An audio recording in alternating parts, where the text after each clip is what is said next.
Cyanide Mohan, the bride killer. Between 2003 and 2009, Karnataka was quietly hiding a nightmare.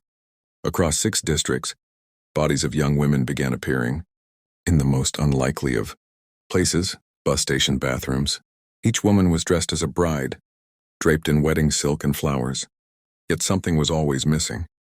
No jewelry, no identity, no one to claim them.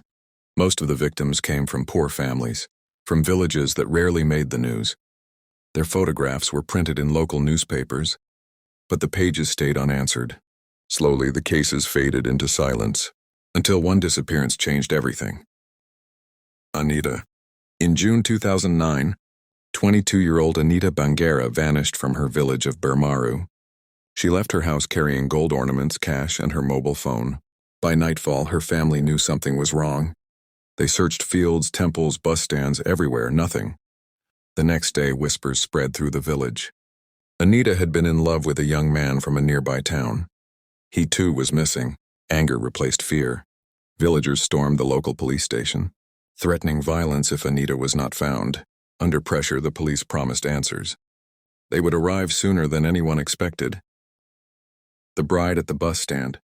A week later, 160 kilometers away, police discovered another body in the bathroom of the Hassan bus stand. She was dressed as a bride. White foam clung to her lips. The truth was devastating. The body belonged to Anita Bangera. Her death forced the police to look deeper, beyond coincidence, beyond negligence. A web of voices. Investigators traced Anita's phone calls. One number appeared again and again, including the night before she disappeared. That number led to a man named Sridhar.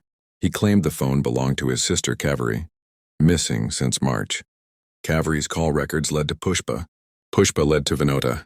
Vinota led to another missing woman. Soon the police were staring at a list of 20 names. Women who had spoken to each other in a chain, and then vanished between 2003 and 2009. At first they suspected human trafficking. They were wrong. The man behind the phones. Phone tracking revealed something chilling.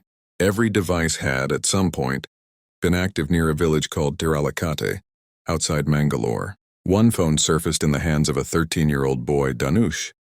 He said his uncle had given it to him. His uncle's name was Mohan Kumar. When police examined Mohan's phone records, they found long calls with a woman named Sumanti. She said she knew the man only as Anand. That was when investigators understood. They weren't chasing a network. They were hunting a predator. The trap. Sumanti agreed to help the police. Dressed as a bride, she waited at a bus stand, heart racing, eyes searching. When a man approached her, speaking softly, promising marriage, police closed in. Mohan Kumar was arrested. The confession. In custody, Mohan spoke calmly. He wasn't a trafficker. He wasn't a gang member. He was a killer. He confessed to murdering not 20 women, but 32.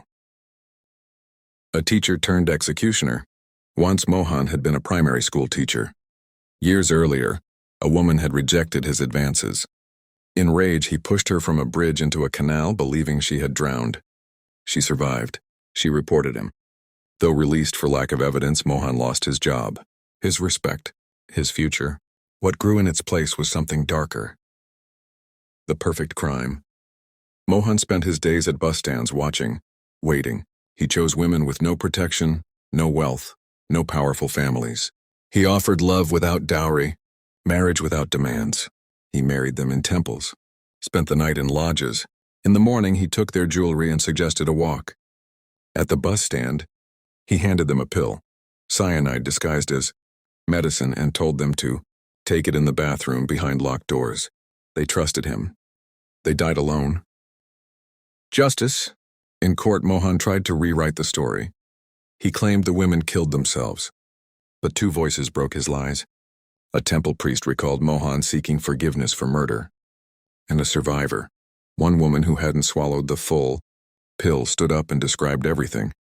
The court sentenced Mohan Kumar to life imprisonment. Epilogue. He would forever be known as Cyanide Mohan, the bride killer, and the bus stations of Karnataka would never feel the same again.